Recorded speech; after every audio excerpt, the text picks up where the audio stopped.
kita akan belajar IPAS bab 5, topik A, menjelajahi bumi, bulan, dan matahari. Capaian pembelajaran. Peserta didik memahami sistem tata surya dan kaitannya dengan rotasi dan revolusi bumi. Tujuan pembelajaran. Peserta didik memahami perbedaan gerak rotasi dan revolusi. Peserta didik memahami fungsi model atau simulasi sebagai alat bantu untuk menganalisa dan memberikan prediksi. Peserta didik bisa menjelaskan hubungan bulan dan matahari disertai dengan bukti dan hasil simulasi. Nah, anak-anak, di mana kita tinggal? Betul, kita tinggal di bumi. Pernahkah kalian melihat matahari terbit dan tenggelam? Ketika kamu mengamati matahari terbenam, kira-kira siapa sih yang sebenarnya bergerak? Sebenarnya, ketika kalian melihat matahari terbit dan terbenam, matahari tidak bergerak loh. Matahari seolah-olah bergerak sebagai akibat dari pergerakan bumi.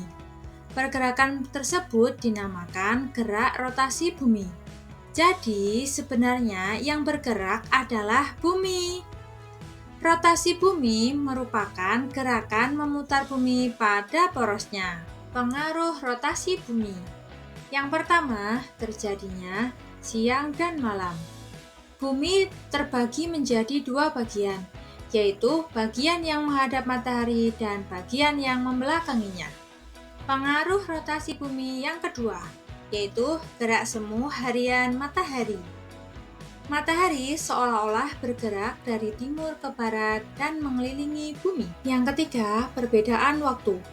Bumi terbagi menjadi 24 zona waktu, sesuai dengan waktu 24 jam yang dibutuhkan bumi untuk berputar 360 derajat. Sambil berotasi, bumi juga berputar mengelilingi matahari pada orbitnya yang tetap. Gerakan ini disebut revolusi.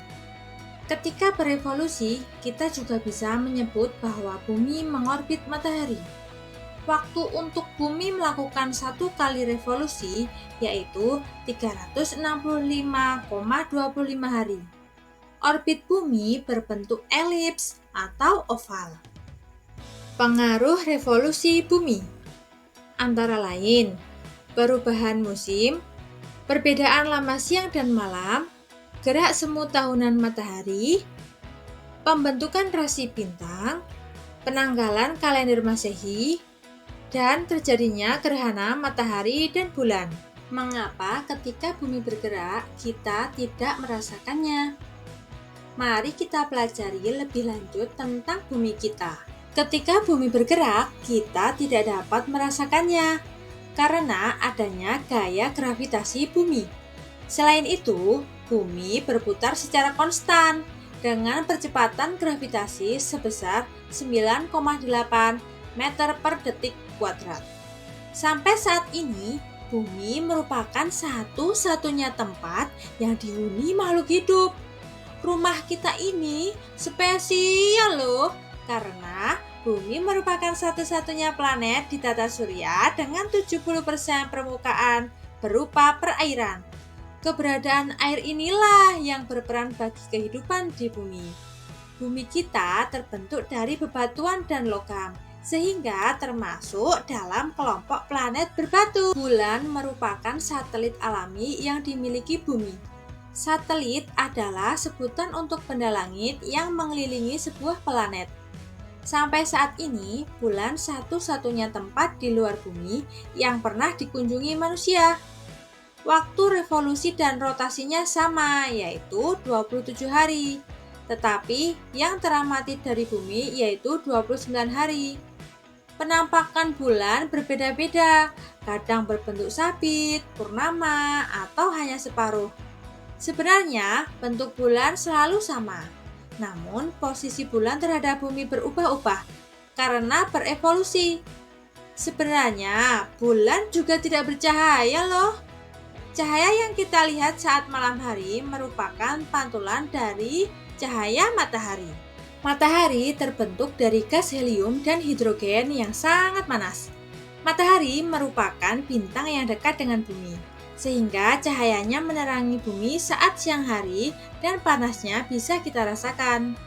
Ukuran matahari sangat besar, sehingga gaya gravitasinya bisa menarik planet-planet di sekitarnya, termasuk bumi.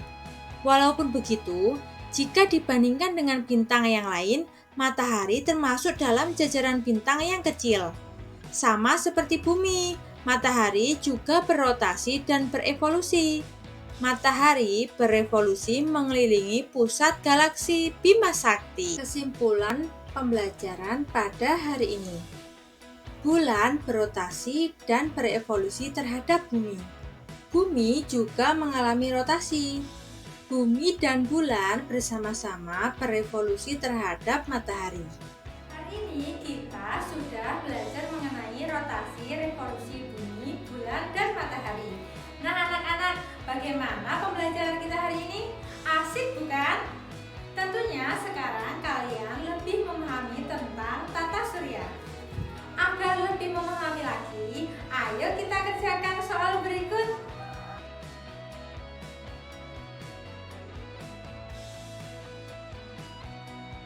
Sampai di sini dulu pertemuan kita. Sampai bertemu di lain waktu. Wassalamualaikum warahmatullahi wabarakatuh.